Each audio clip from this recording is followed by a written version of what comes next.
একটা বিষয় তোমাদের কাছে পরিষ্কার করে দেওয়াটা খুব দরকার।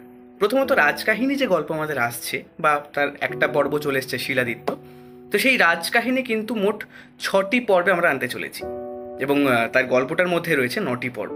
এবার এই যে 9টা পর্ব রয়েছে, সেটা অনেকেই প্রশ্ন করেছেন যে 9টা পর্ব কি একটার সাথে একটা কানেক্টেড। প্রথমত হচ্ছে ডাইরেক্ট কানেক্টেড না। 9টা পর্ব 9টা আলাদা আলাদা গল্প দিয়ে তৈরি। শুধুমাত্র এখানে যেটা কানেকশনটা রয়েছে, যে এই রাজকাহিনী সম্পূর্ণ হচ্ছে সূর্য বংশকে নিয়ে।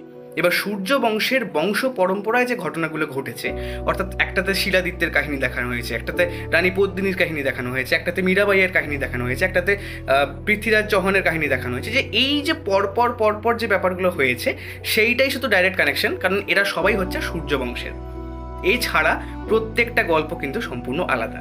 মানে কেউ যদি একটা পার্ট না শুনে আরেকটা পার্ট শুনতে যাও, সেও কিন্তু সম্পূর্ণ গল্পটা উপভোগ করতে পারবে। এটা কিন্তু মনে রেখো।